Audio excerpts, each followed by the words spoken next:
Vrindavan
Brahma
वृंदाय कृष्णद्वाय प्रिय केशव कृष्ण भक्ति प्रद देवी शक्तवताय नमो नमः।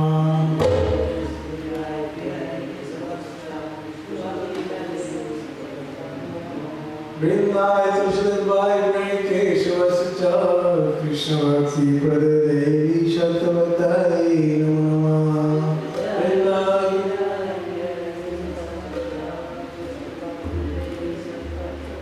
वृंदाय कृष्णद्वाय प्रिय केशव कृष्ण भक्ति प्रद देवी शक्तवताय नमो नमः।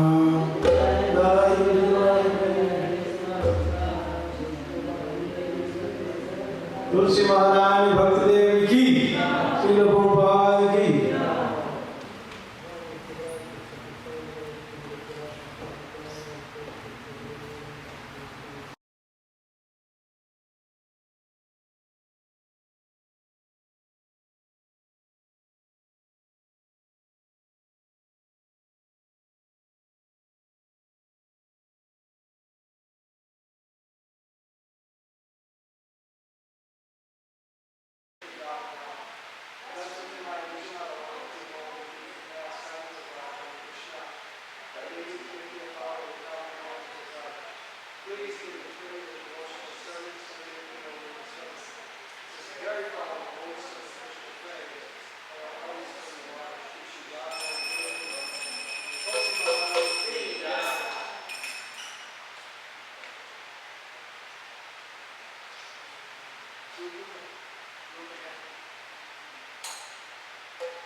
श्रील प्रभुपाद की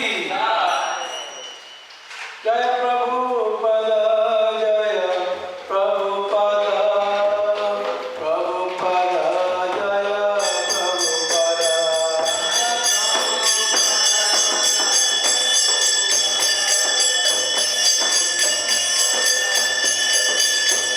जय प्रभुपाद, जय प्रभुपाद, प्रभुपाद जय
Gauravani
ऐसी गोपाल की नवचार्य हरदास ठाकुर की प्रेम से कौजा Shri Krishna Govindanand Shri Jagannath Shri Gaur भक्तवृंद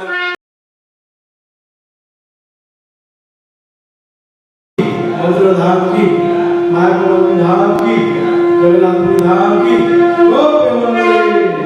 all glories to the all glories to the glories all glories to the Lord.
Namo Vishnu Padaya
Rama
His divine grace, AC, Bhaktivedanta.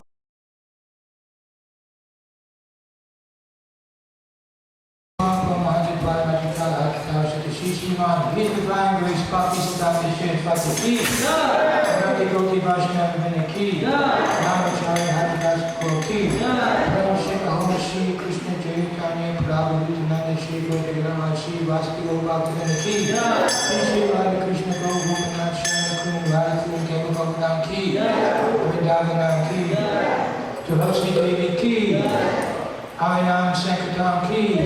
Srila Prabhupada's transcendental book distribution Ku. Prihatma Ki. Samaveda Bhaktivedanta Ki. Maya Bhagavatam Ki. Nanatvitam Ki. Yamudamai Ki. Gangamai Ki. Maya Bhagavatam Ki. Nanatvitam Ki. Jagannath Puritam Ki. New Jagannath Puritam Ki. Shri Shri Radha Kulananda Ki. Shri Shri Govinda Ji Radharani Ki. Lord Shri Devi Ki. Shri Jagannath Balaram Subhadra Devi Ki. Shri Shri Gaudinai Ki. ISKCON's first and oldest holy San Francisco Rathayatra Ki. Go Brahmanandi. All glories to San Francisco. All glories to San Francisco. All glories to San Francisco. All glories to Shri Guru Gauranga.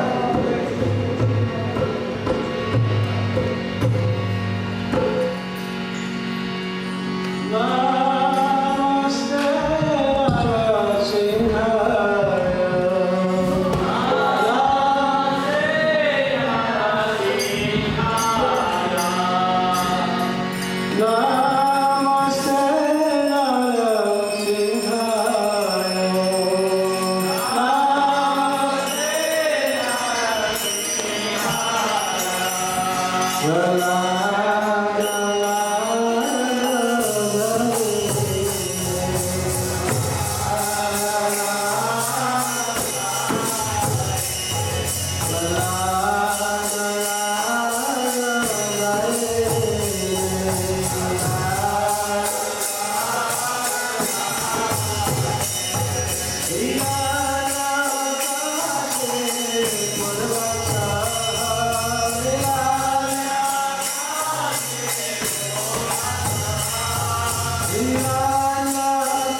Hare Krishna, everyone.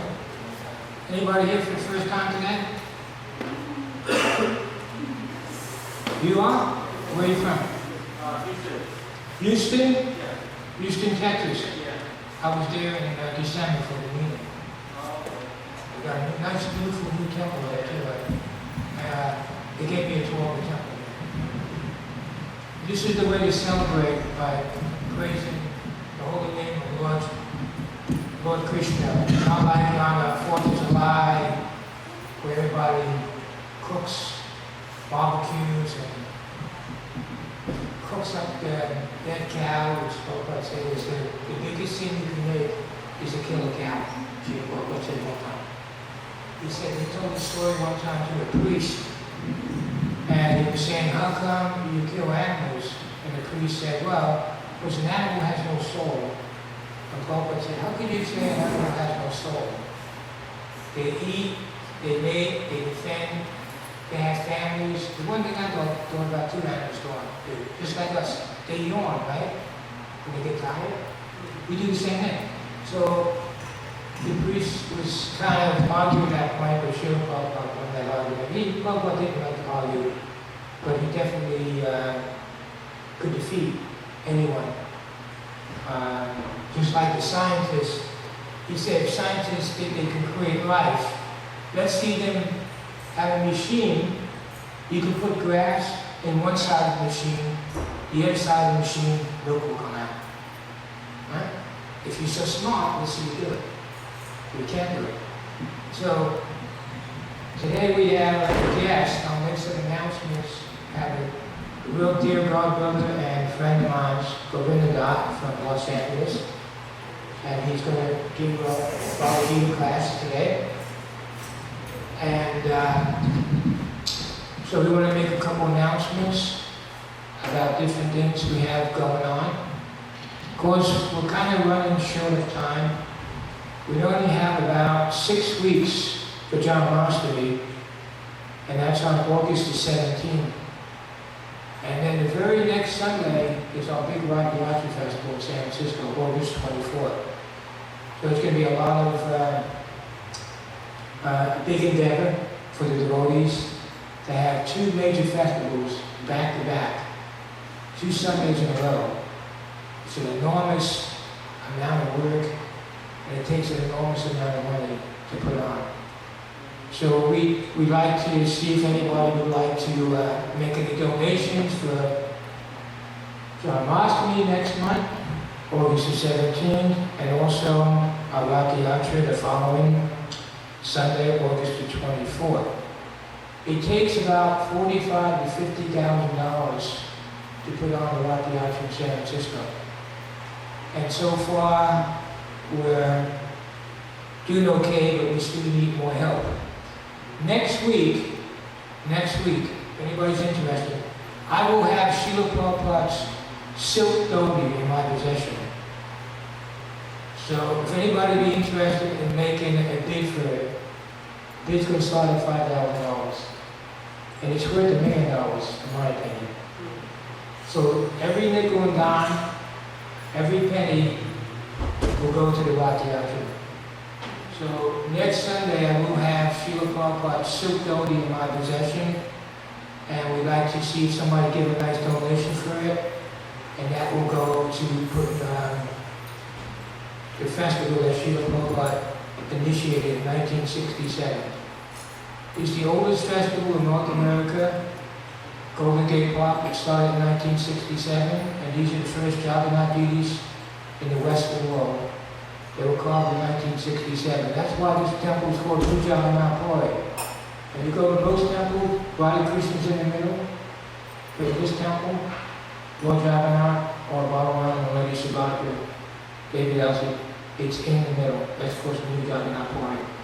We had special permission in 1975 from Srila Prabhupada to put Jagannath deity in the middle of our altar.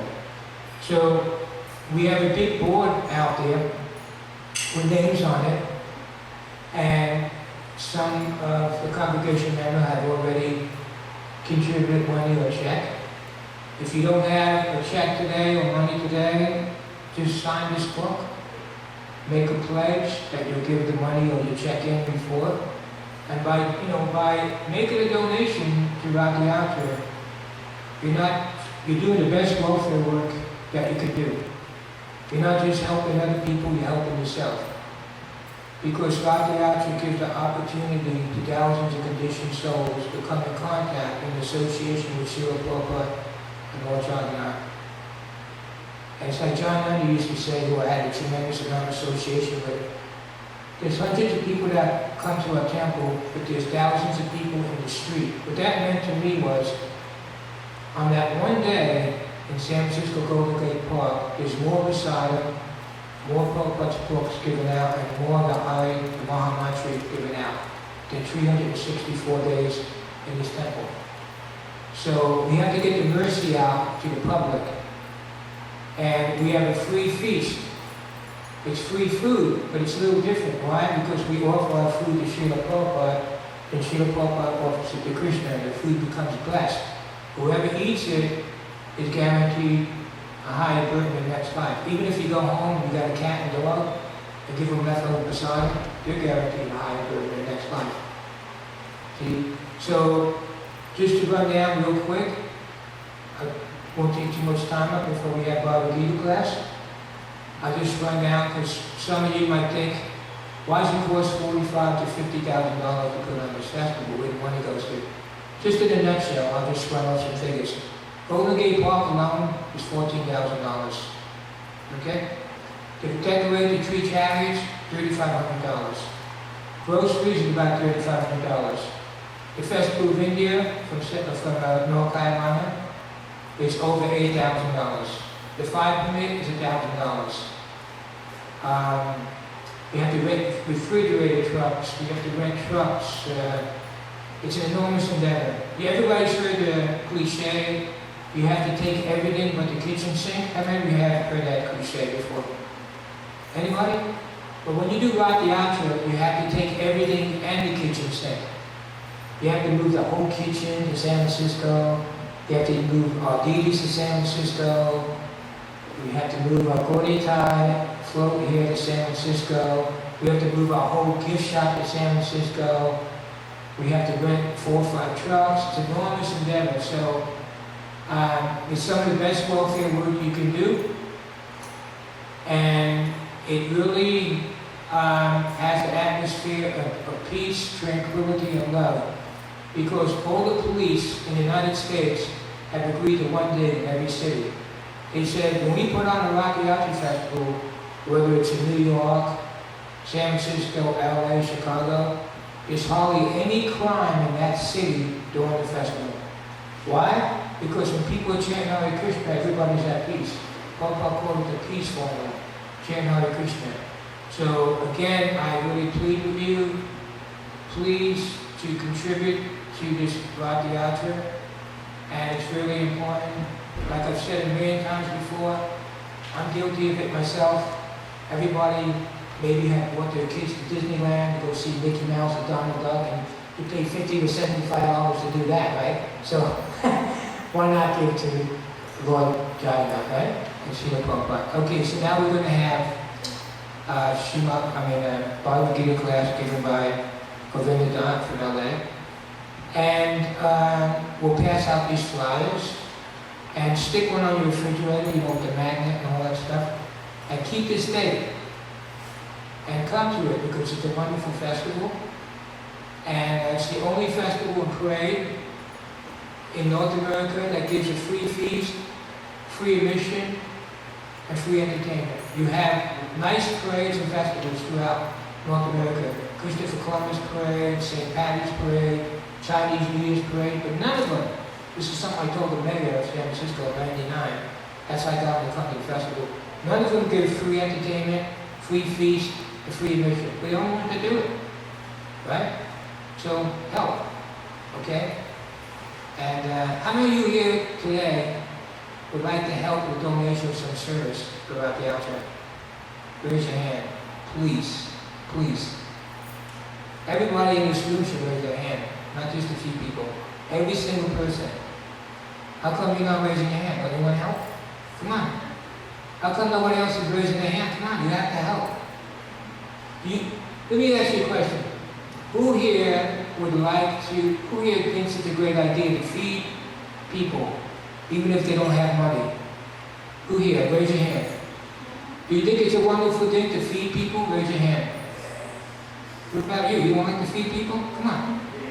But when you feed food that's been offered and blessed, it's more than just giving food out, it's giving out mercy. You see? Okay? So I'm going to remember everybody that raised their hand. I got a good memory. And if you don't come over to me and give me a donation for Rath Yatra, I'm not shy about asking for donations. I've been doing it for 40 years. So I'll definitely come over to you. So, okay? Hare Krishna. The Govinda Dant from LA is going to give a Bhagavad Gita class.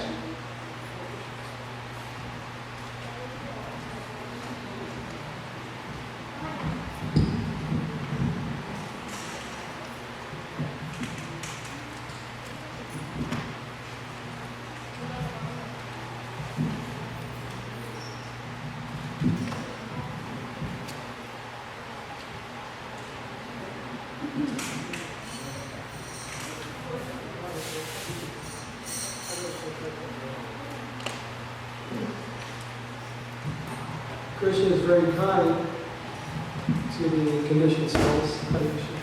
Thank you. So on Rath Yatra Day, instead of us having to go to the temple to see Krishna, Krishna is very kind. He leaves the temple and he goes out. And to explain, whoever gets Krishna's darshan on that day, they're so benefited, they're liberated. Has anyone here ever planted a seed? Has everyone here planted a seed? So you plant the seed, and you may not notice that it takes a few days before it starts to grow and sprout.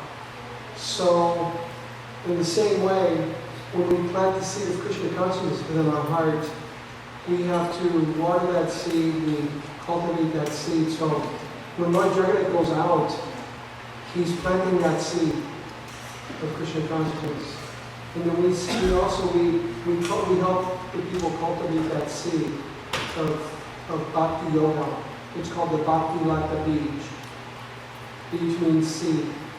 So we help them to cultivate that seed by having such a beautiful temple here, giving the people our association. Of course, at the festival, as Chaitanya Swami was explaining, that there will be so much prasadam, there will be literature about Krishna, there will be entertainment about Krishna. It's a very cultural experience, and Srila Prabhupada was very proud of this festival. When Srila Prabhupada was a very young child, he always spoke, he dreamt about the Rath Yatra, and he was very fond of this Rath Yatra festival. So much so that his father became obliged. Srila Prabhupada was crying. He wanted a cart so he could hold a Rath Yatra festival. So Srila Prabhupada was crying and crying. And it just so happened one lady came by, what is he crying? So his father said, he wants a cart for performing a Rath Yatra. She said, I have a cart. Because his father, at the time, didn't know where he would get a Rath Yatra cart. So, all of a sudden, just like that, the lady volunteered a cart.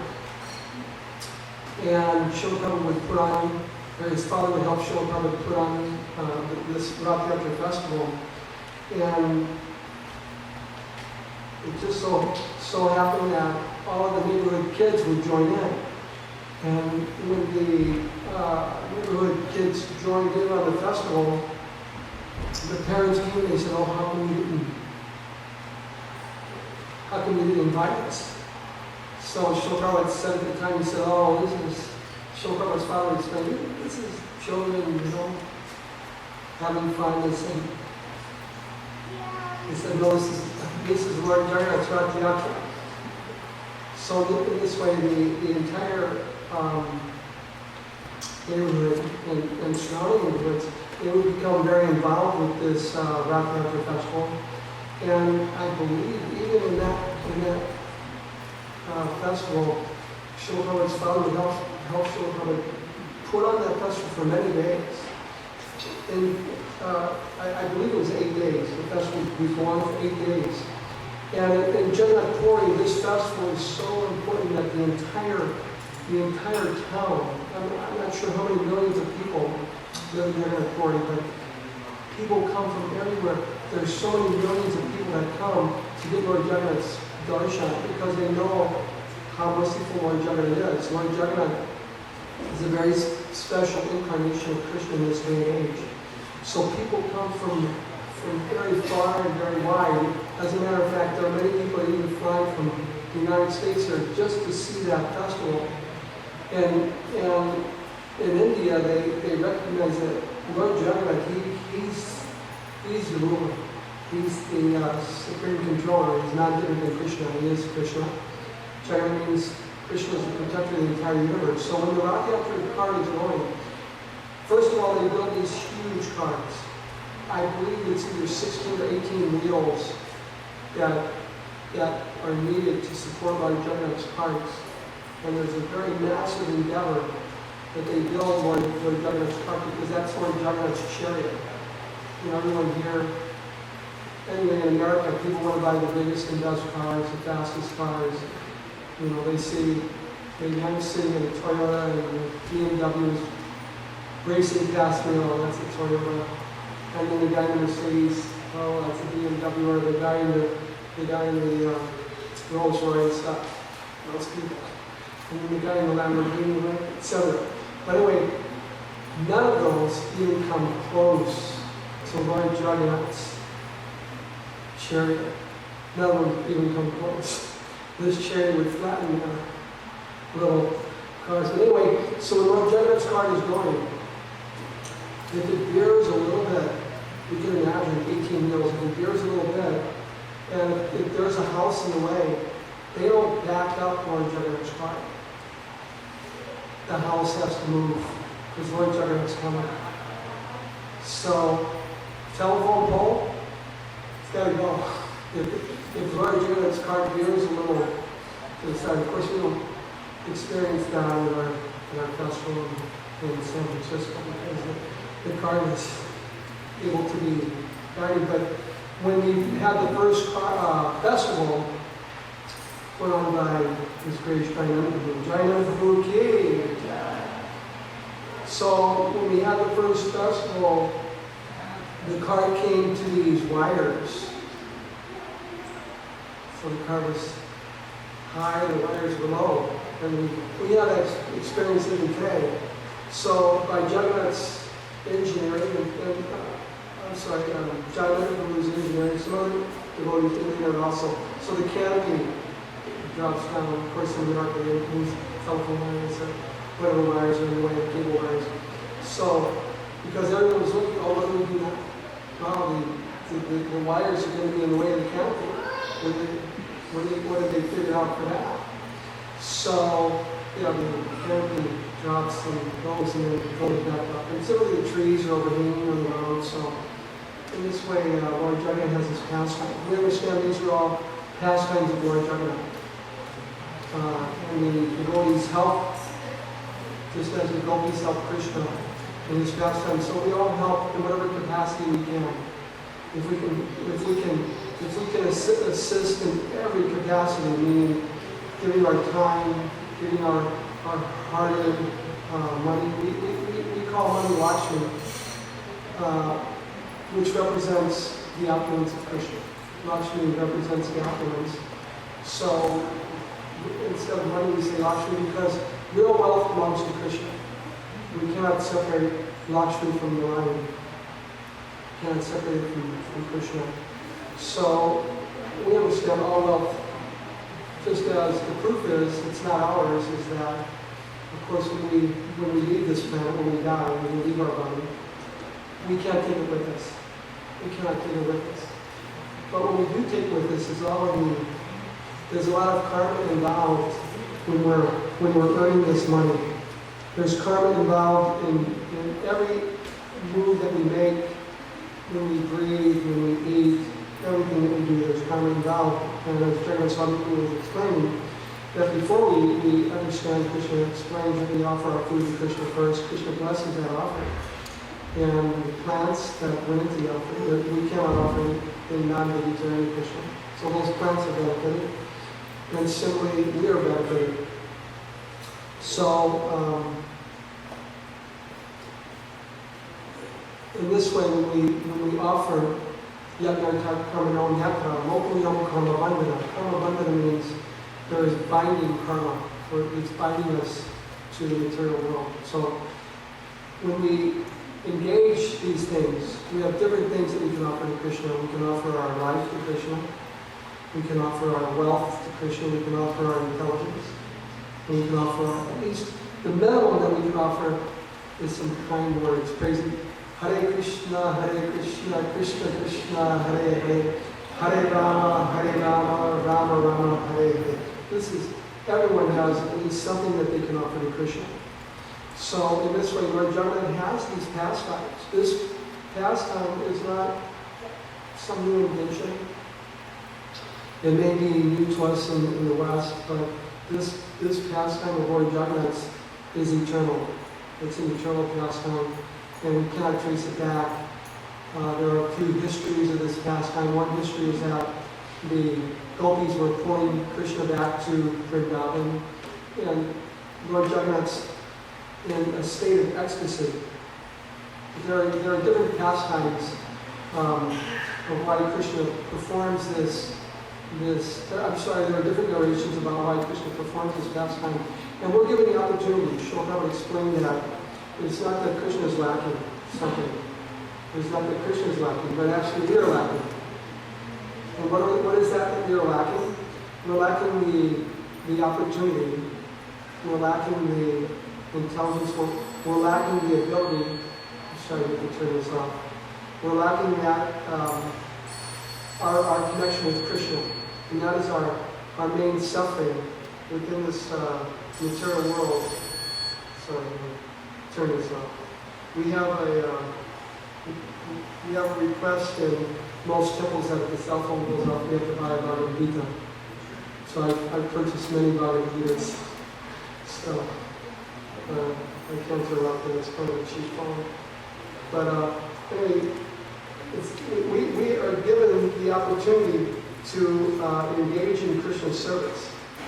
Krishna gives us that opportunity, and this is where we are benefited. Neha Kamanashno Sri Prativaya Vijike Swapamapya Shadamisha Trayate Mahatovaya.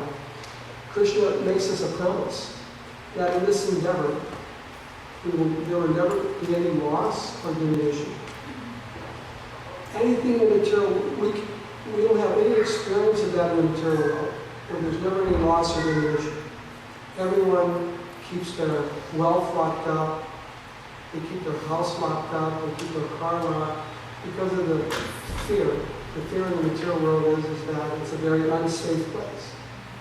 So, Krishna tells us that his devotional service is beyond this fear.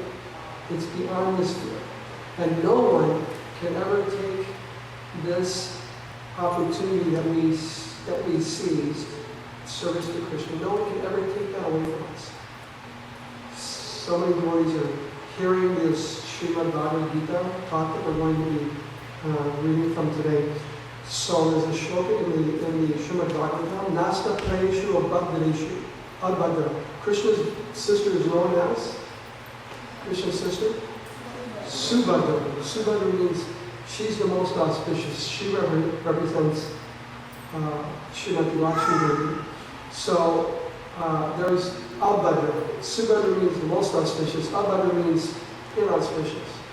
So when we recite the Bhagavad Gita, when we recite the Srimad Bhagavatam, there's so many other writings, this is very auspicious. So Nasta Prayeshu Abhadreshu Nitya Bhagavata Sevaya. All that is inauspicious is being counteracted by hearing this Srimad Bhagavatam. These are the direct words of Krishna. Sometimes we ask, well, if Krishna were right here, I would surrender. But in reality, Krishna is here. He's here in his teachings of the Bhagavad Gita. He's here in his teachings of the Srimad Bhagavatam. He's here in so many ways. He's also represented by his devotees, especially Srila Prabhupada. Srila Prabhupada brought Krishna consciousness for the first time to the West in a very pure way. And now we are able to seize the opportunity of engaging in Krishna's service in this way. This was never experienced before in the West. Never before. It's a very auspicious. Lord Jagannath means that Krishna is the Lord of the universe.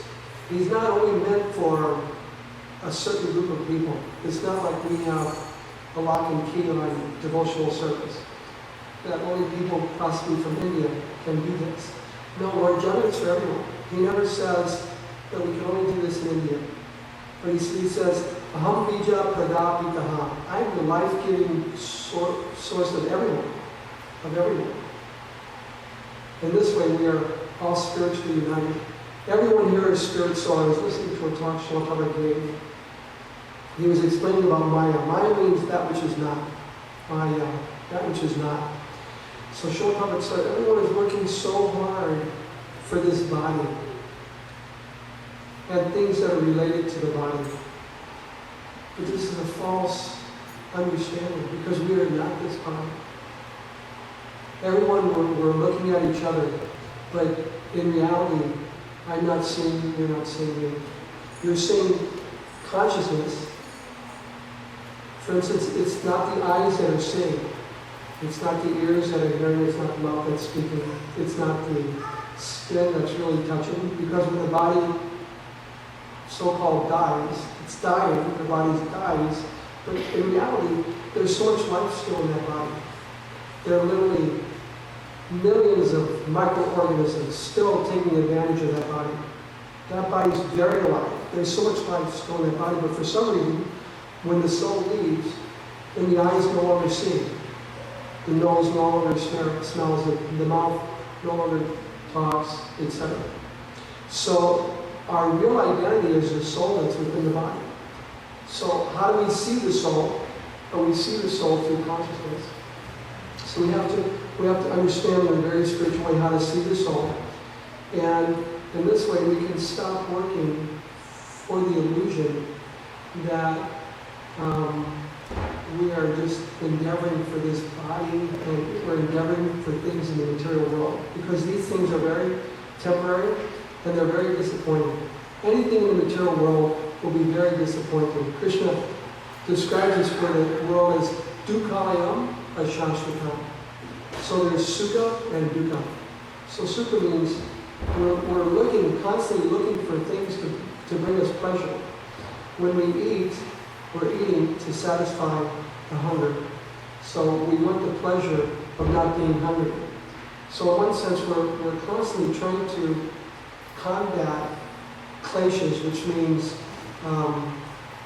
anomalies or discrepancies or troubles within the material world. We're constantly trying to work for that end, just like we're working our job for earning money. Why do we have money? So we can pay our bills, for a place to live, for food to eat, etc. So this is the nature of the material world. We have to constantly endeavor. There's atmic miseries, klesha, adibolic klesha, and adidaimic klesha. Adidaimic klesha would be kleshas from natural disasters like earthquakes, drought. You know, I've heard that there's a drought, right? How do we counteract the drought? We counteract the drought through Krishna consciousness. Krishna explains that in the Bhagavad Gita, that by performance, yagnarta kamanonyatra rokayam kamamandana, tararta kamakoteya mukta sangha, that we can be relieved from all of these klesha, these disturbances, by engaging in service to Krishna. Ultimately. Just like Srila Prabhupada said, we have the real clue how to stop birth and death, disease, and old age. So the devotees in the gas station asked Srila Prabhupada, what we see, the devotees die. So Srila Prabhupada said, but we have the formula how to stop that. How to stop that. Meaning, as the Bhagavad Gita explains, for one who is born, death is certain. And for one who dies, birth is certain. So the key is not to take birth again in the material world. So how do we know that there's rebirth in the material world? Well, besides Krishna telling us, there are actually people who remember a previous life. Actually, people who remember. Scientifically, it's been scientific. There's a whole department at the University of North Carolina. They dedicate studying people who remember a past life. So for us, that's proof of the Bhagavad Gita. Of course, they're studying it maybe in a different way, scientific study. But so for us, Krishna's teachings are sufficient. Krishna explains that Naham Tvevaham Tatu Nasham, not Trinity, Janadi. Krishna is standing on the battlefield of Kurukshetra with Arjuna. And he said, never was there a time when you did not exist, nor me, nor everyone. We're eternal. So in this way, we should take advantage of this opportunity to engage in Krishna's service. It's a very wonderful opportunity. And again, it's not that Krishna's in need, but by us connecting ourselves with Krishna, then we are benefited. Just like the child is taking advantage of the parents, right? If the child runs away from home, then the parents are, of course, at a loss. But the child is at a loss also. Who's going to take care of the child the same way that the parents will take care of the child? So in the same way, we understand that Krishna is there taking care of us. Of course, we have a little bit of a different mood in Krishna consciousness, that we accept Krishna as our child. And just as the parents want to see to every detail of the child is hungry, well, give the child something to eat. The child is in need of anything, the parents are there rushing to help the child. So in the same way, we are rushing to serve Krishna. It's just like if there's some sale, then you want to rush and try to grab that sale. So in Kali Yuga, Lord Chaitanya comes, and this is a very special time that Lord Chaitanya came in this particular Kali Yuga. And Lord Chaitanya, he also engaged in this pastime of Rath Yatra. And if you read those pastimes, they're in the writing called the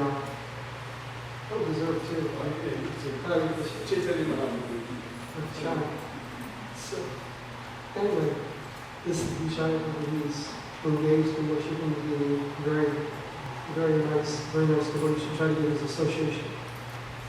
So anyway, Lord Chaitanya, he also showed us how to engage in this Rath Yatra festival. He danced so ecstatically. He arranged so many kirtan parties. So Lord Chaitanya came in this day and age, and he's offering he's making a very special offering to us. Because in Kali Yuga, Kalo Shudra Sambhavan, in Kali Yuga, we're practically forced to be Shudras. Shudra means that Shudras are not able to approach Krishna. Mami Partanya Prashrija Yekasri Papayoni. Papayoni means in Kali Yuga, we're born into a very, very demoniac atmosphere. Practically speaking, as Swami Guru was explaining, this country thrives off Papa, which means bad karma. Bad karma. The industry of the meat industry alone is such a multi-billion-dollar industry. If it's being challenged by people being vegetarian, of course we're Christian-tarian, right? So we'll probably make up a new word we have to write to the Webster's Dictionary or whatever. What's it called? Somethingpedia, Wikipedia, or something like that. You have to explain to them there's a new word that you have to add, Krishnatarian. They're constantly adding new words, right? So we have to get from that word, Krishnatarian. So we're Krishnatarian. But the point was that the country is, and we're born into these circumstances, and we're forced, practically speaking, to support in many different ways. Support through the taxes we have to pay for. So many things our taxes are paying for, unmentionable things more, and even animal slaughter, unless the government would bring the water all the way from, I think we bring it all the way from Colorado. So we're forced to pay these taxes. So in this day and age, there's so many, Kalera Dosha Nideh Rajan, there's an ocean of faults in this age. Kalera Dosha Nideh Rajan. Astiyako, how's that verse go? But Kirtananiva Krishna Shah, there's one good quality in this age is that we can chant Hare Krishna, Krishna Krishna, Hare Hare, Hare Rama, Rama Rama, Hare Hare. And it's free. It's free. It doesn't cost us anything. Krishna gives us this mantra. Mantra means it takes us from the material realm to the transcendental realm. As I was explaining, that Lord Chaitanya came and he explained at this day and age that this is the Yuga Dharma. This is the process for this age. And he made it readily available, even though we're so disqualified. For anything in the material world, if you want something valuable, you have to work so hard for it. You know, the doctors, the engineers, the lawyers, they go to school for so many years.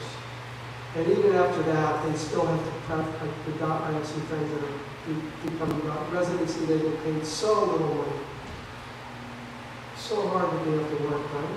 So anything of so-called value in this material world, but to the pure devotee, he's not wanting any of these things, but in terms of the material world, in terms of the material world, we're putting so much value on these things, and we have to work so hard for them. Practically speaking, people have a difficult time. They're worrying themselves to death. They have a difficult time being healthy. They're so worried how to provide for themselves, for the family. In that respect, the animals are much better off. Probably we criticize Christianity. Because Christianity, they say, "Our Father, art in heaven, give us this day our daily bread." They're praying for bread. Probably said, even the animals don't have to pray for bread. We don't have to pray for bread.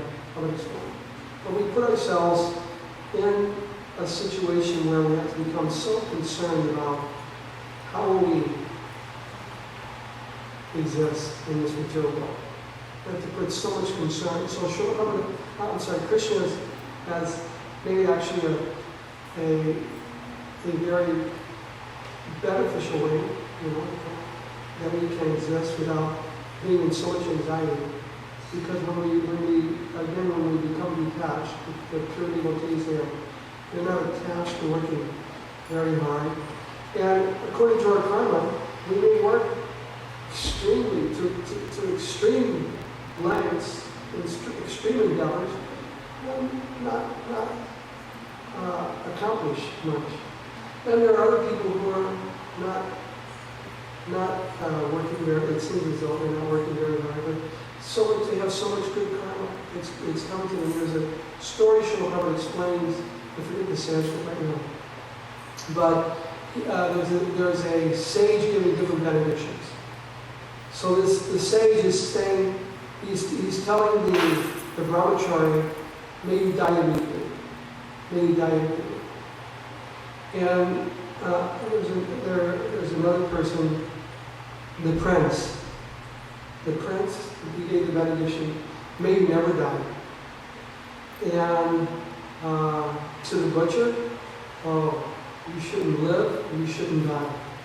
And to the brahmachari, the person who's simply dedicated his life to yajna, may you die immediately. So, for the prince, may you never die, because he's inherited all this opulence and spending it so whimsically and enjoying life. He's going to have bad karma. He's going to have bad karma.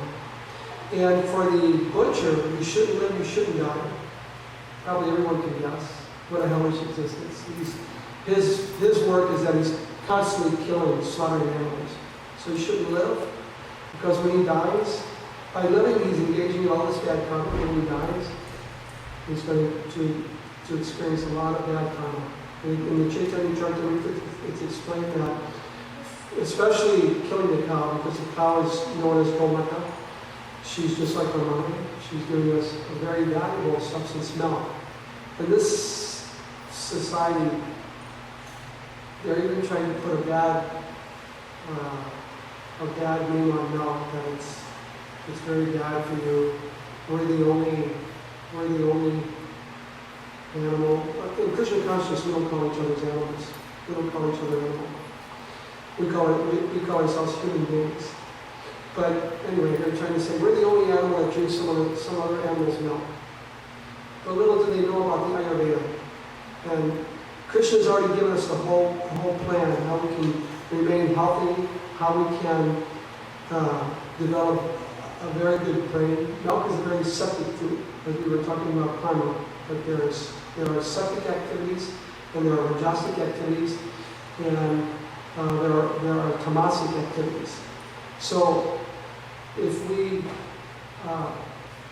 honor foods, if we eat foods that are septic, these are elevated. So milk is one of those foods. Of course, prasad is even above septic foods, but we only offer septic foods to Krishna.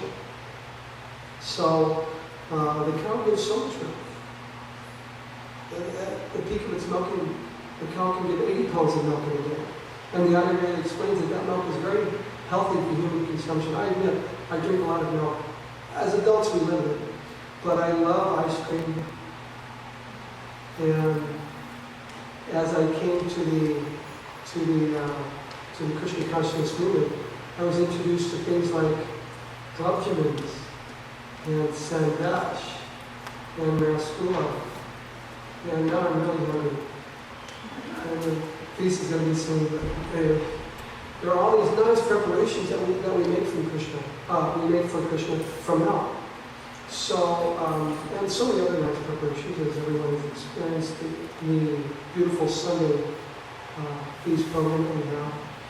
So, in this way, so we were talking about that there are many anomalies in this day and age, and how unqualified we are. So Lord Chaitanya comes in a very municipal incarnation. Namo Mahavadaya Krishna Prema Pradayate.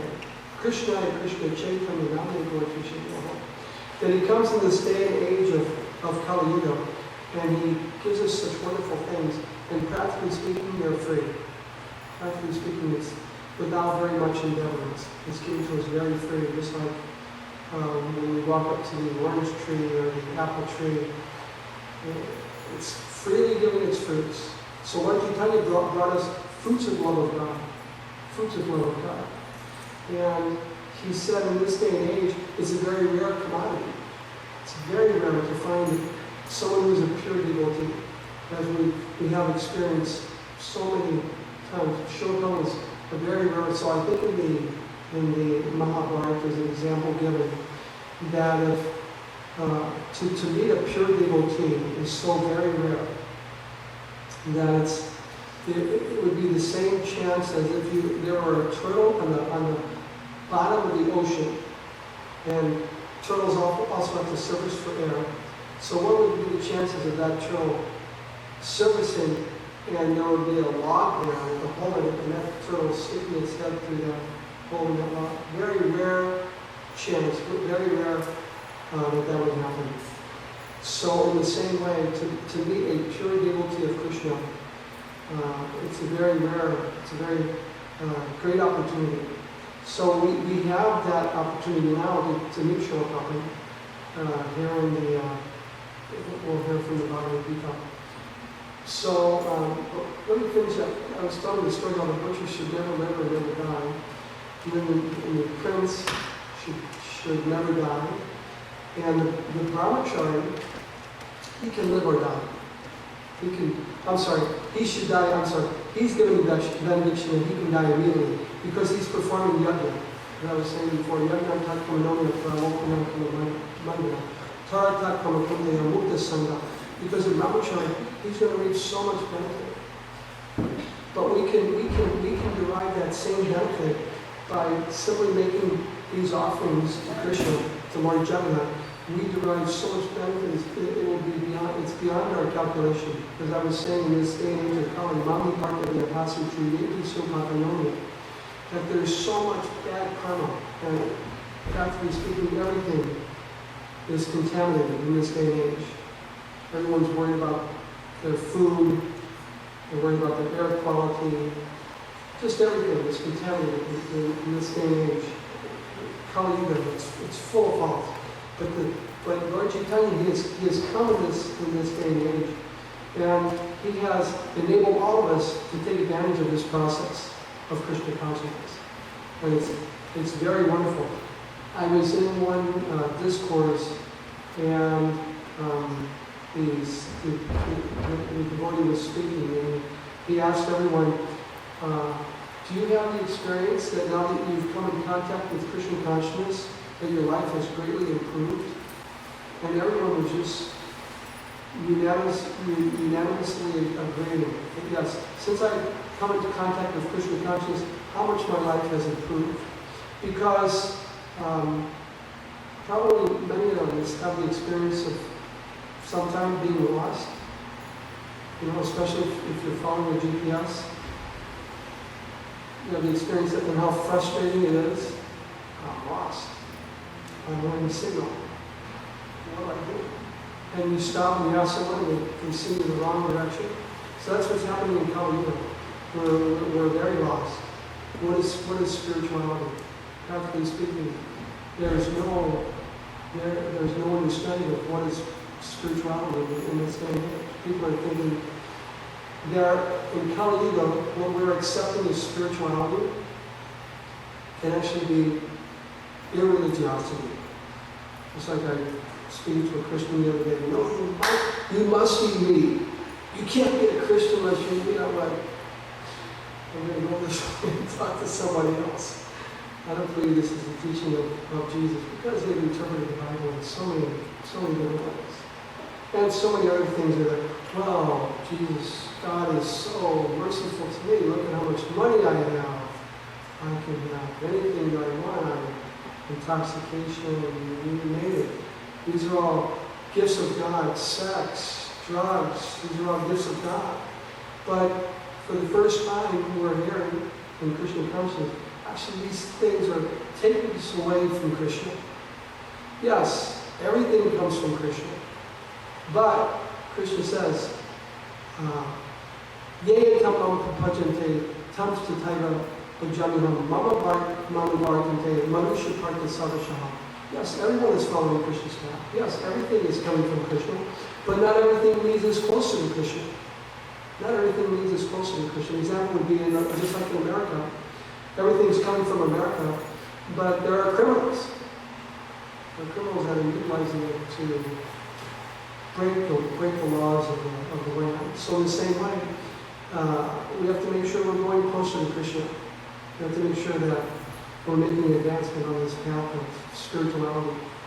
And Krishna will help us. It's not a dry practice. It's not that we're being forced, but we are engaging in these activities out of love. Bhakti yoga means we have love for Krishna. We have love for Krishna. Krishna is seated within everyone's heart. So I'm not sure if we're supposed to read. I think we read from this any verse, right? We have a verse. So yesterday I read this verse. It's a very nice verse. How Krishna is within all of our hearts. So, but I'll finish that. I'll finish that narration. How the brahmachari should die immediately because he will reap so much benefit. But for the devotee, he can live or die. Because while living, he's spreading the message of Krishna. And also when he passes from this world, just like Srila Prabhupada left us in 1977. So we understand he's serving Krishna in another capacity. He's somewhere right now, glorifying, engaging in Krishna's pastimes and spreading Krishna consciousness. So for the devotee, they can live or die. And they take tremendous risk on behalf of Krishna also. We have Bhakti Forrest here. He's a fairly new acquaintance to chanting 16. He's just started chanting 16 rounds and engaging in Krishna consciousness. Yes, it's a very glorious thing. So there's a amount of risk. We were speaking a little earlier. There's a amount of risk involved, you know. Also, I gave my life to Krishna when I was 19 years old. I had a full scholarship that I walked away from. So there's a certain amount of risk. But there's risk in anything in the material world, isn't it? I met a man the other day. How it is that I ran into this person? It's a very long story, but this person has known about Krishna consciousness for a very long time, but he never took the Krishna consciousness, and still probably to this day isn't taking Krishna consciousness. But anyway, this man is 65 years old. I said, well, I guess you're pretty close to retirement. And he said, oh, I just lost everything. Everything that I owned. I lost some of the stock market. I said, wow, that's very unfortunate. He said, yeah, I've got to start all over. So that's the nature of the material world. There's a saying that the operation was a success, but the patient died. What a contradictory thing to say. The operation was a success, but the patient died. What's that supposed to mean? You know? But that's the material world. We make 1 minute we're very happy. It's like the stock market. And then we're so happy. Oh, my money's going from here to here to here to here. And then all of a sudden, gone. So happy. The next moment, he's in tears. So that's the nature of the material world. Such a very flickering, unstable position that we have, regardless of whatever it is. Very, very uncertain. The world is very uncertain. When we're young, we're taught merrily, life is made of gold. Right? This is an illusion. This is an illusion. It's very far from it. So, and even though we try to do everything just perfectly, still, it can be unsuccessful. The United States, it's a bad example, I know it's a military example, but the United States feels they have the best weaponry, right? Best weaponry. So they leave Iraq, and now all of a sudden, you know, all of the things that they fought for are being destroyed, and it's a reverse of whatever they expected. Let's show these people what is democracy. But Shilprabhu would often he would say, demon crazy instead of democracy. He would say, it is demon crazy. Because everyone's thinking, I have the right to earn whatever amount of money off of this person, no matter what this person has to do, how much I exploit that person, how much that person has to suffer on my behalf, whatever that karma is. No concern for that. The concern is they're making money. They're becoming very, very wealthy. Whatever the case may be, Walmart, or McDonald's, or whatever the case may be. But that's the nature of the material world. Yeah. We are exploited to the max, and many times we think we're getting ahead, and we're facing so many setbacks. But in Krishna consciousness, this is not there.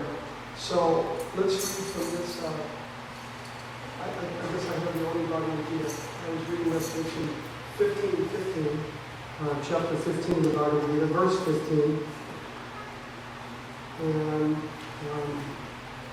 Krishna is explaining how he's within all of our hearts. But you see, Krishna never interferes with our independence. Krishna never interferes. He gives us that independence. Because many times we ask, why does Krishna allow it? So in the same way, just as the parents do not want that the children become bad. They don't want that the children become a criminal. They don't want that the children are unsuccessful. They want that their children are very successful. Even more successful than them, they're very happy. So in the same way, Krishna also wants us to be successful, but he gives us, we have to follow his process. We have to follow his process. Even we may not understand fully the different processes that Krishna offers us, but if we follow them, we should have full faith that they will work. That they will work. We should try chanting.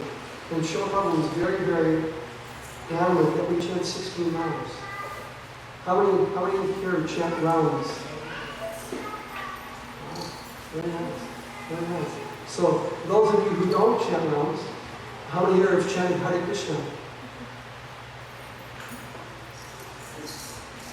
Is there anyone who doesn't know the Hare Krishna mantra? Some newer people maybe don't know the Hare Krishna mantra. But anyway, this is something that Lord Chaitanya has given us, Krishna has given us, and it's very ecstatic. And we should take up this practice, and we will be so benefited. We will be benefited beyond our expectation. So this is again the 15th chapter of the Bhagavad Gita. It's called the Yoga of the Supreme. Everyone's so interested in yoga, so they should understand. From the Bhagavad Gita, this is the yoga of the Supreme. This is a very elevated yoga, not just a yoga for the body. There's tremendous benefit in the performance of yoga for the body. But when we take up bhakti yoga, the yoga of the soul, there's even more benefit. There's tremendous benefit. So this is a very famous verse again, and maybe some of the devotees here know this verse, so they can repeat. So if we can, let's try to chant together. So we'll chant the first line. Sarvasya Chaham Hiri Samidishto. Sarvasya Chaham Hiri Samidishto. Matas Katirganam Apohanucha. Matas Katirganam Apohanucha. Vedaishcha Sarvaraham Vedaveja. Vedaishcha Sarvaraham Vedaveja. Vedanta Kridveda Vedeva Chaham. Please repeat. Sarvasya, of all living entities. Cha, and aham, I, Riddhi, in the heart, Sannivishta, being situated, Mattaha, from me, Smritihi, remembrance, Dhyanam, knowledge, Apohanam, Cha, and forgetfulness, Vedai, by the Vedas, Cha, also, Sarvai, all, Aham, I am, Eva, certainly, Deja, noble, Vedantakrit, the compiler of the Vedanta, Vedavit, the knower of the Vedas, Eva, certainly, Cha, and, Aham, I. So, before we continue, let's chant Om Namo Bhagavate Vasudevaya. Om Namo Bhagavate Vasudevaya. Om Namo Bhagavate Vasudevaya.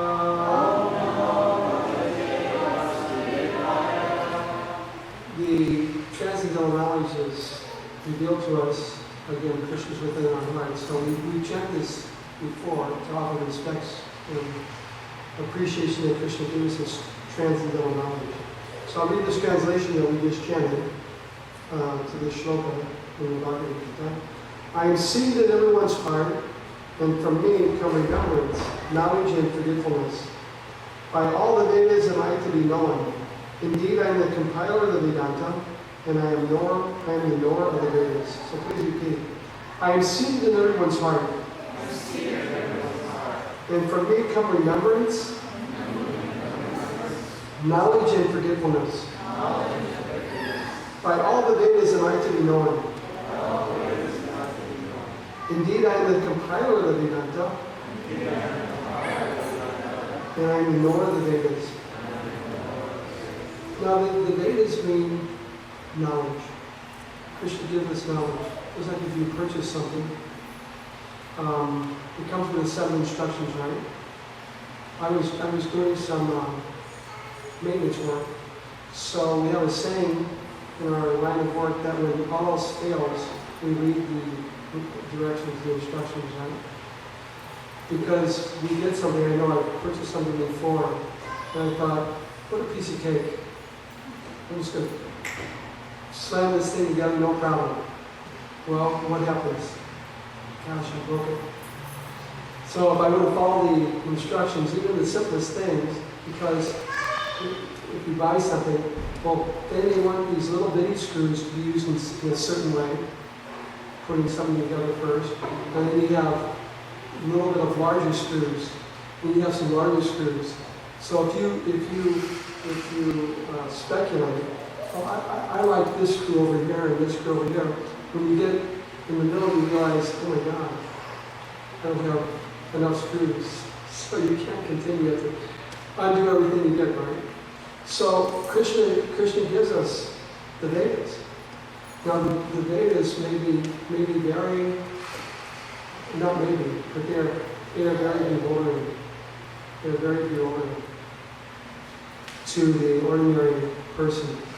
Just like if I were to walk up to a college text calculus book, I would say, wow, this thing's not even written in English, right?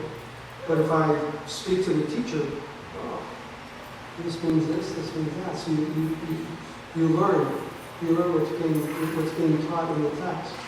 So in the same way, this material world is very, very bewildering to people. Very, very bewildering. The mother is thinking the child is hungry, but it's being hit by a bug.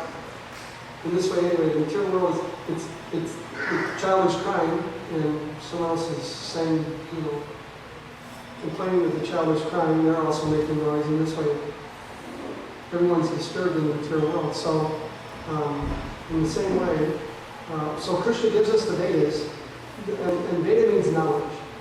As we just read, Veda means knowledge. So Vedanta means the culmination of knowledge.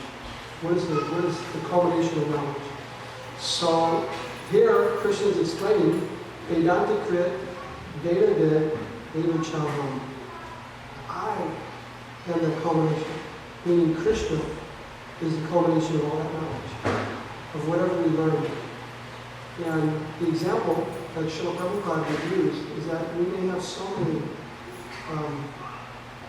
we were speaking about math, for instance, we may have some zero, there's no value. But as soon as we have the one, and that one is Krishna, it gives it tremendous value. Srila Prabhupada tells a story of a person who's watching what's it called, a veterinarian? So the horse has some swelling in its neck. So the veterinarian comes, checks out the horse, he takes a hammer and he hits the horse's neck. Well, because the horse swallowed a watermelon.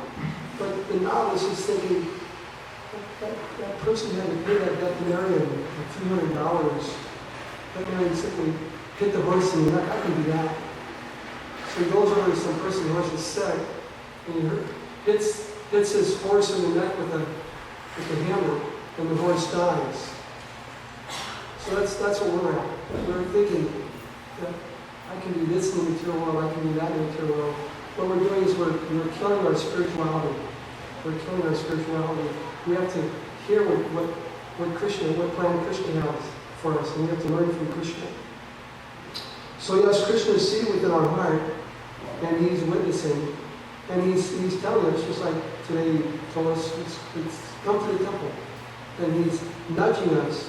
Srila Prabhupada would say that we're taking one step towards Krishna. Krishna's taking 10 steps towards us if we make that little endeavor. Krishna, just as the parents want their children to be successful, Krishna also wants us to be very successful, especially in our spirituality. In the material world, just like we see sages, why do they live so poorly? Why do they live so renounced lives? Because they know that this material world is very entangled. It's very entangled. So the sages, there's a story, a history, that a sage is living in the jungle, and all of a sudden this expedition comes through and they find this sage living in the jungle. Living in the jungle. Don't you know about the city? The city. I said, city? What about the city? Oh, in the city, we have so much opulence there. We have cars. We have telephones.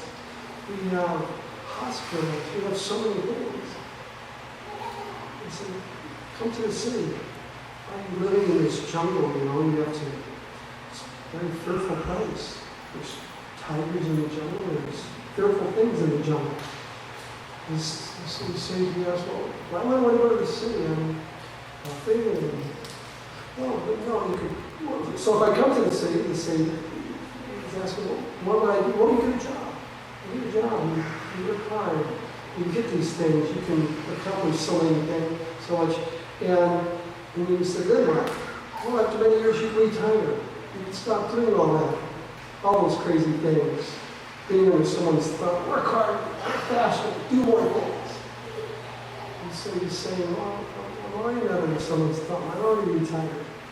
It's like when we get a break from work, when we have a vacation, where do we want to go? We want to go to some pristine place. We want to go to Hawaii. We want to go to some beach or something because we can get away from the rat race. We can be relieved of all of the normal anxieties, the everyday pressures. We want to break from these things. So this is why these sages, they live a very simple life. You've probably heard the term that people live beyond their means. People live beyond, and that's what Srila Prabhupada would criticize the Western currency because it encourages lust, greed. What will most world wars fall over? Economics, right? Economics, money. So this type of currency, it's paper. We worked so hard, and now we're not even getting the paper. Now it's like we have to check our online. We have to check out. But previously, on the dollar bill, it would say, I can remember when I was young, silver certificate. It was good for silver.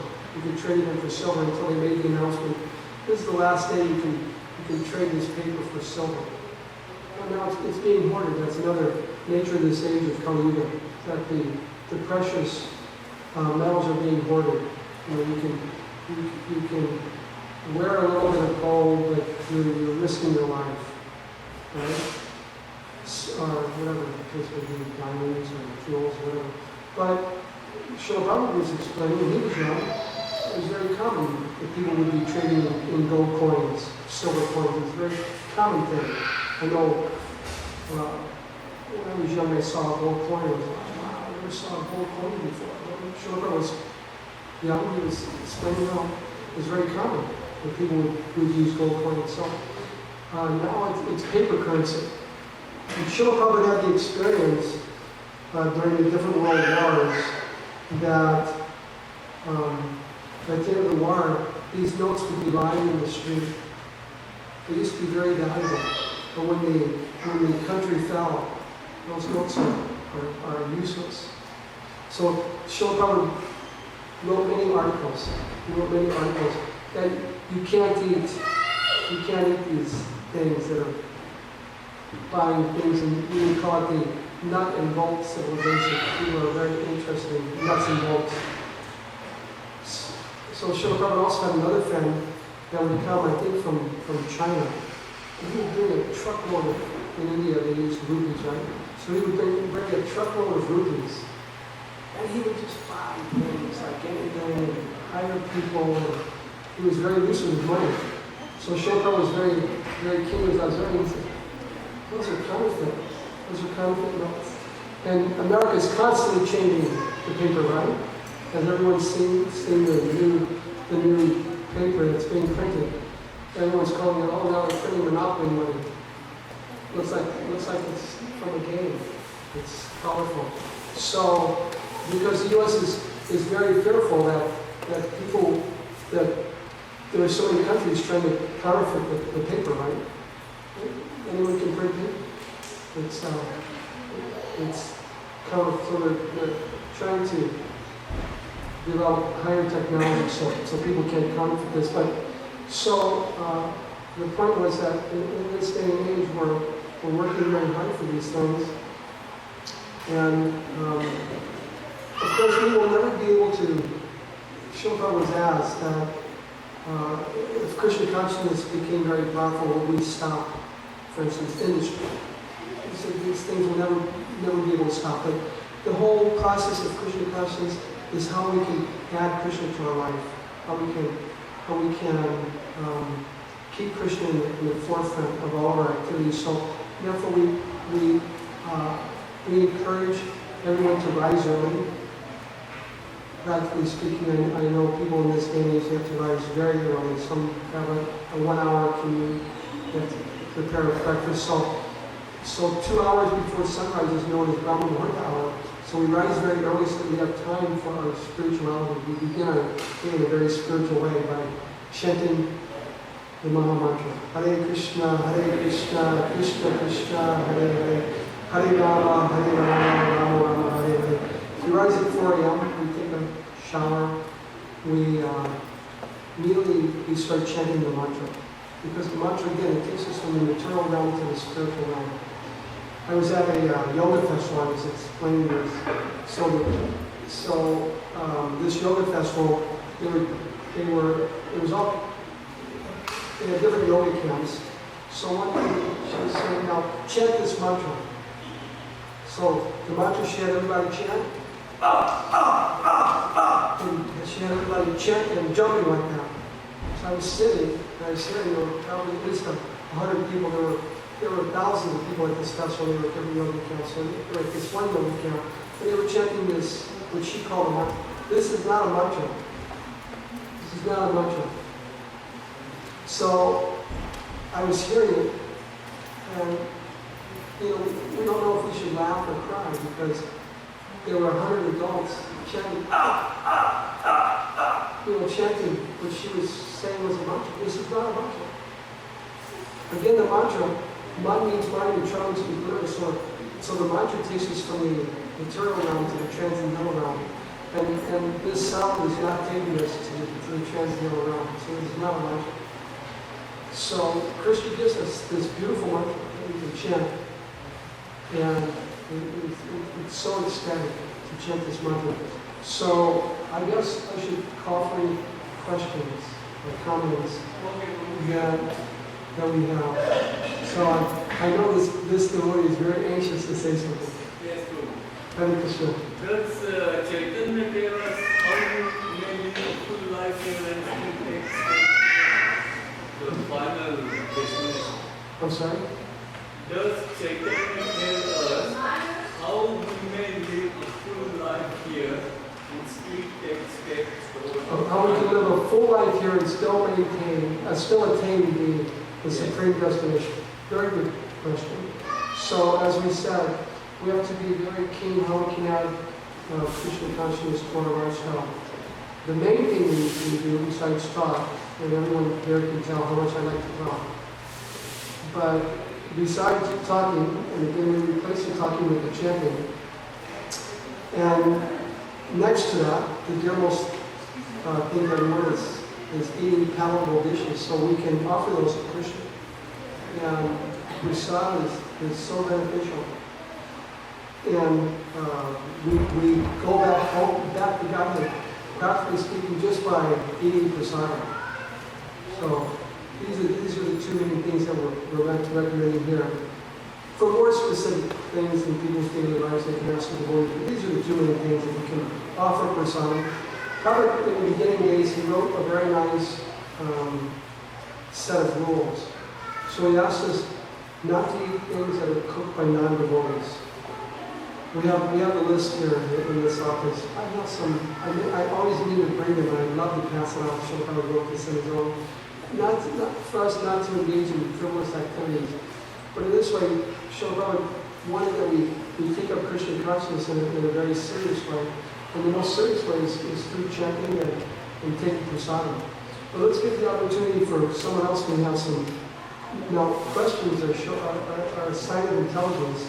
So we invite questions and discussion. So if anyone has any question or doubt, please don't hesitate to ask. I know when I first joined Krishna consciousness, I was very apprehensive. Like when I walked into the temple, I was thinking, I can't bow down because what will everyone think of me? I was like, very, very self-conscious, I guess. But all the other devotees, when they see someone not bowing down, they're like, why doesn't that person bow down? So anyway, if we ask these questions, maybe some question that someone else has, we have. Master was teaching last week here, told me that there were three things that get in the way of Krishna consciousness, Three primary things that get in the way of Krishna consciousness. Yes, and I remember two of them were illusion and lamentation. I'm struggling to remember that third one. Illusion and lamentation. Yeah, there was a third one that he quoted that I can't grasp. Was it hankering? Something like that. A desire. There is a verse, Brahmabhuta prasanatma, nasochiti nakamshiti. Brahmabhuta means that there's a platform that we can, when we're engaging in Krishna consciousness, we're on the platform of Brahman, that's the platform of Krishna's energy. We're not out of the material existence. Even though it may seem like a mundane thing that we're doing, but it's actually transcendental. It's beyond even the three modes, as I was saying. There's subject, which is the highest within the modes of material nature. So, Brahmabhuta prasanatma, nasochiti nakamshiti. Nasochiti nakamshiti means that we're not hankering or lamenting for anything in this material world. We're becoming prasanatma, Brahmabhuta prasanatma, we're becoming very peaceful. Again, hankering and lamenting, we're hankering for things that we don't have. And again, when we achieve something in the material world, we usually lament. Oh, I got this great iPhone. You know what I do? Oh, I can push all the buttons. I can play games. I can do so many crazy things. And then a week later, I need a better phone. thought We, you were that's what we are. We hold it to our ear. Oh, I can talk so long. We're giving ourselves, possibly giving ourselves cancer. So, hankering and lamenting. Hankering and lamenting for things in this. Hankering for things we don't have, lamenting. We're getting a new car. I'm going to drive it around. Someone comes and puts a scratch on it. Oh, my first scratch. Then the second scratch. So like this way. There's so much hankering. But there's another. Things that really get in the way of devotional service. There's another writing called the Upadesh Amrita. So, Achahar Priyashascha Prajalpa Niyamadana. This is the writing of Rupa Goswami. Achahar means that we're over-endeavoring. Over-endeavoring is a big obstacle to our Krishna consciousness. We don't have time for our spirituality. We don't have time to come to the temple. We don't have time to chant Where am I going to find time to chant 16 rounds? That takes 2 hours.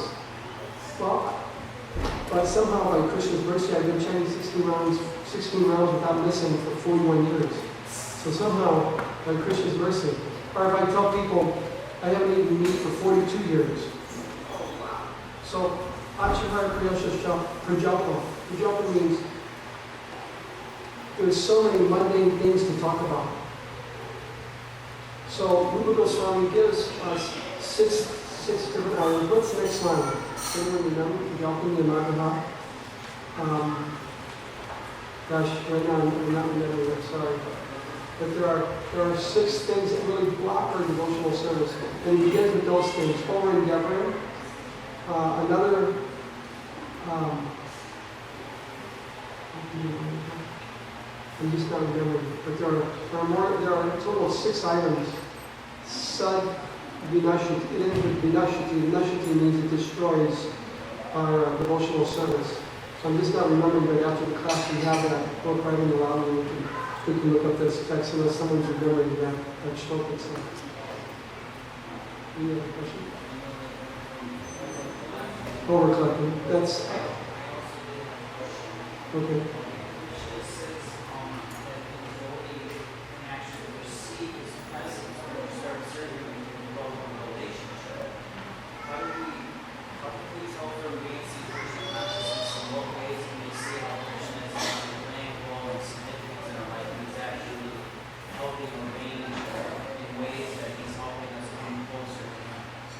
Okay, so his question is, how can we perceive Krishna when we're engaged in our service to Him?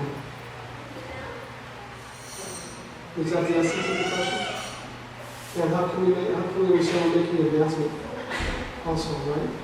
So, Srila was asked that same question. The one who was asking Srila, how do I know if I'm making advancement? So, Srila used a few examples.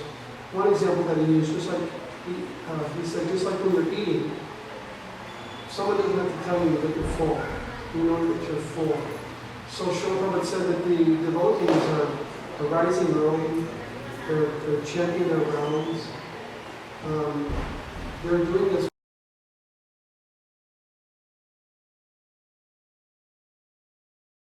Not part of the deal. We're not going to get paid, right? No one's paying us to sit here and speak about the Bhagavad Gita because we do it out of love for Krishna. We want to discuss this Bhagavad Gita and we want to not only enlighten ourselves, much chitam adhika prana, bodhiyantas paraspam, katiyantas chamamnicham, tushanti cha ramanticham. We derive great satisfaction and bliss discussing about Krishna's pastimes, about Krishna consciousness. It's very ecstatic. Has anyone here distributed a book to someone who doesn't know anything about Krishna consciousness? It's so ecstatic. It's so ecstatic. We were doing it this morning. I stopped someone and said, "Oh, thank you very much for being so sociable." I stopped someone yesterday who was a fireman. I said, "Oh, you have such a noble line of work. You're saving lives."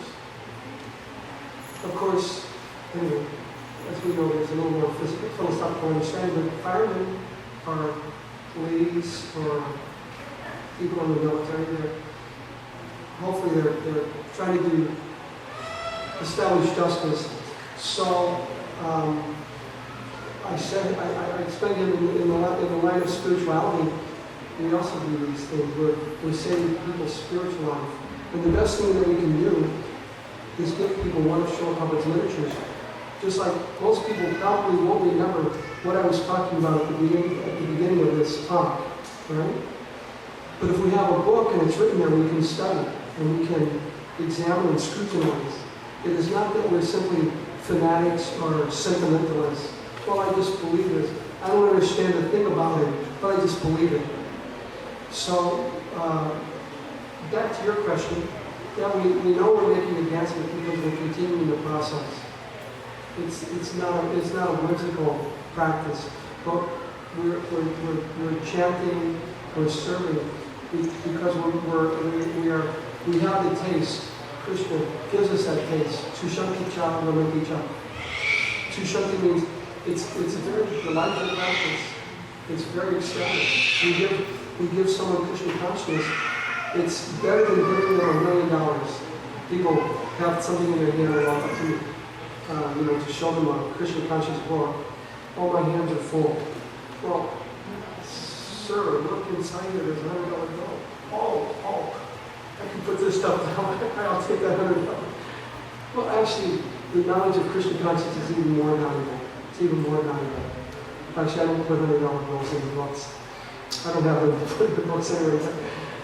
We understand that the teaching of Krishna consciousness is much more valuable. Much more valuable. That piece of $100 bill, if I had it here and I put a match to it, and everyone here would watch it burn and including me, it's gone. But again, Krishna consciousness, eternal value. So we know that we're making advancement by other criteria also, that we're choosing Krishna over mundane things. For instance, Shloka would point out, yes, my devotees, they don't eat out at restaurants. Because prasadam is so beautiful at the temple. It's so delicious, it's so ecstatic. After I eat the prasadam at the feast, I'm not going to go to some restaurant. I'm not going to go, we don't watch movies, at least Monday movies. We really want to watch movies. We have so many movies of Srila Prabhupada. We have so many movies of Krishna consciousness. Are you ready? Okay. I warned everyone that I like to talk. Thank you very much. That was a very nice question. Thank you. Hare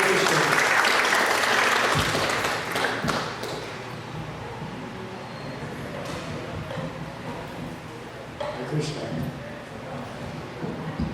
So there's a lot more people here now, congregation members now, than there were before. Of course, that always happens just before the Prasadam. I wonder why. Because you want to eat Prasadam, that's why, right? Okay, so we're going to have Prasadam in a few minutes. So remember what I said before, that our Janmashtami festival is on August the 17th. Lord, the appearance day of Lord Krishna, August the 17th on Sunday. Thank you. He likes to share. He's happy. I used to always say, if it's not worth having, how did that go again? It's not worth having if you can't share it, something like that. Forget what I was saying. Anyway, so then the Rati Yatra is on August the 24th, so we still need to get some more pledges and donations for Rati Yatra. And so, if you don't have a check or some money today, you can sign the book. And this way we can continue the wonderful festival. That's here for Prabhupada, and I want us to continue it. So, okay, so we're going to have Prasadam in about 2 minutes, so we can go in the Prasadam room. And devotees like when I say this. I started saying it about 6-7 months ago, and they said, "Where did you get that?" Say it every Sunday. And it goes like this. Please treat everyone you know and everyone you meet with dignity and respect, because everybody's somebody, everybody's spirit soul. Hare Krishna.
Gotta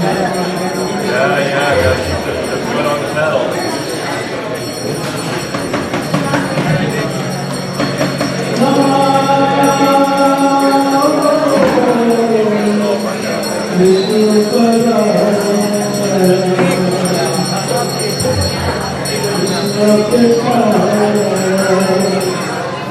We needed to that guy.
Hare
Hare Krishna.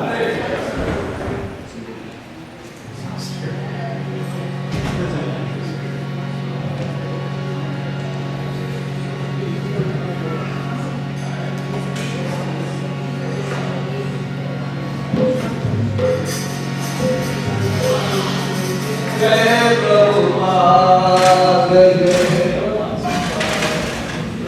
Prabhupada, Jai Srila Prabhupada.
Krishna,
बात गोकुलनंद की जय, जय श्री श्री राधा गोविंद जी की जय।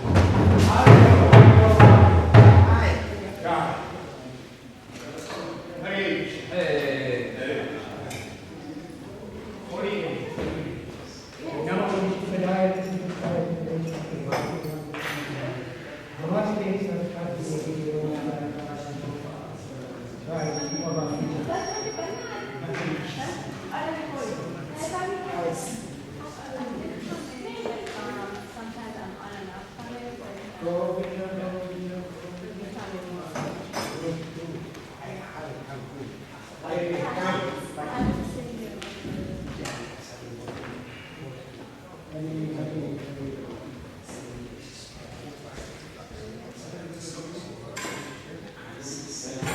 So anyway, Saturday we're going to be here. We're going to go to Camp and Telegraph. Anybody's available, right?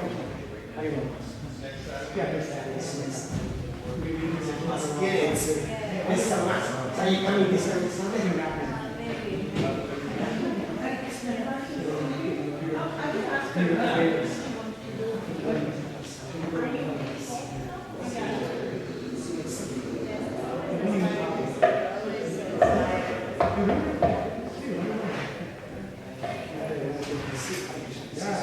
So, hopefully, you know, we get this together. Hey, you're welcome. Thank you. Howdy, Howdy. Howdy.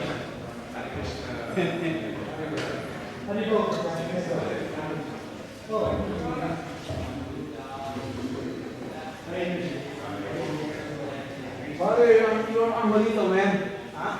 You're Angelito. Angelito. Oh, angel. You see, look now. It's shiny. Looks great. It looks nice. First class. Hi.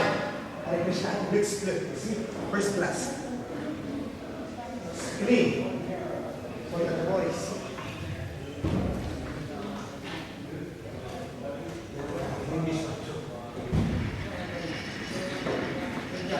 Thank you. Let me show you one. I need you. Bravo, grab somebody else. Grab somebody quickly. Because I'm trying to finish up. Grab somebody.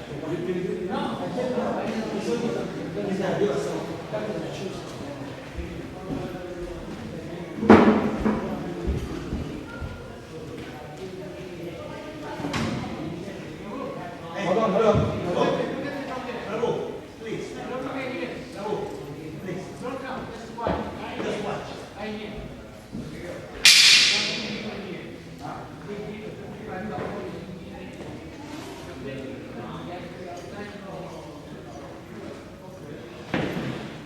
Do you know what?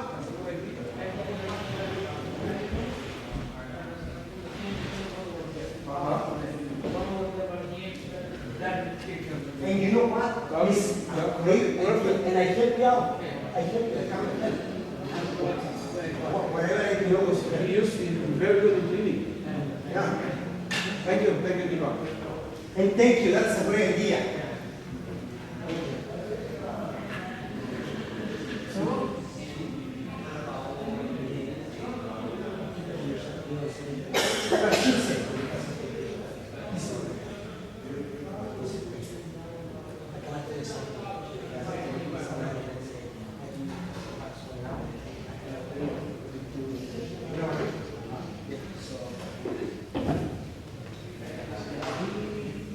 Now this is what I said then.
And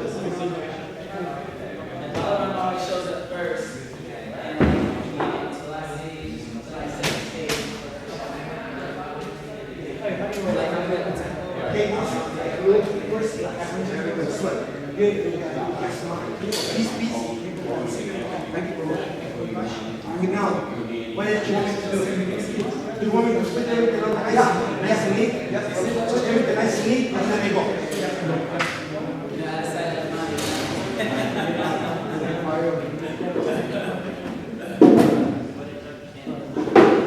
You are dependable, man. Thank you, man. You're doing this, you know, to do for Krishna to say thank you for everything. Yes. You know, Krishna is wow. Awesome. Yes. We're going to go right. Hey, Krishna. Well, as long as you're there, I'm happy. But you're experiencing it. As long as you're there. As long as you're there with that. Yes, you know this. No, his spirit was there. We're getting it on. So we're We mean business. God, we mean business. Yes. Just think of giant kirtan. Yes, he's a great guy. It would get fired up. Nice to see you. Honored to see you. Even if I don't show up, I will have to say. But yeah, if you don't, you just remember your kirtan, then you end up fired up. Yeah, okay, Prabhu. Okay, finish. Finish.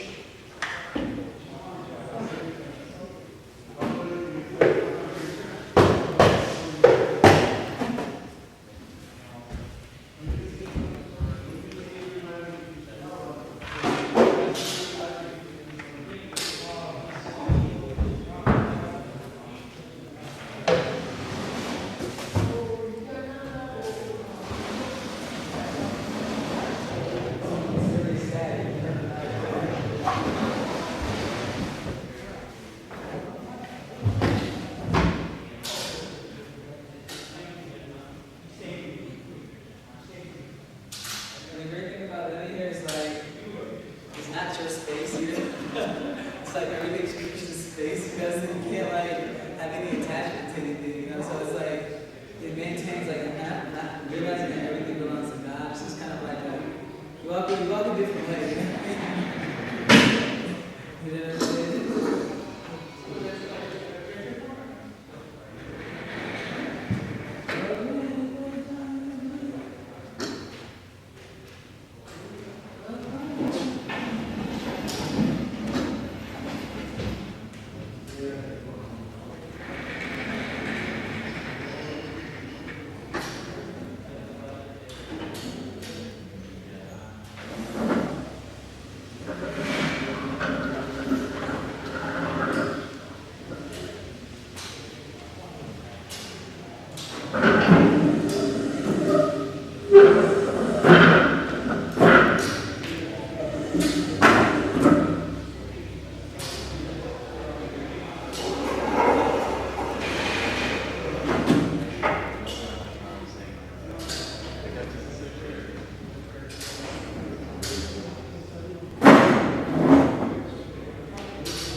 Good job, Mario.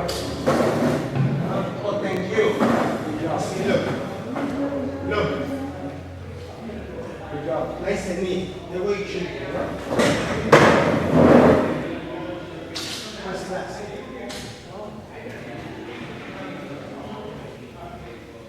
So, anyway, think about it.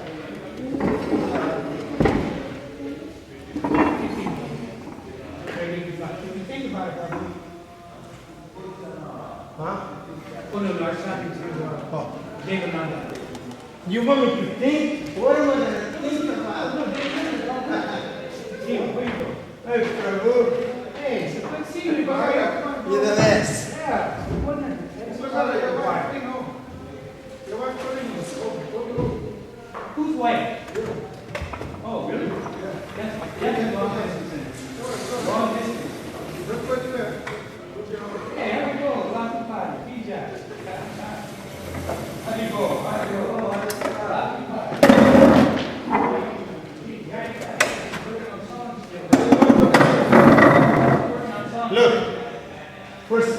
Look.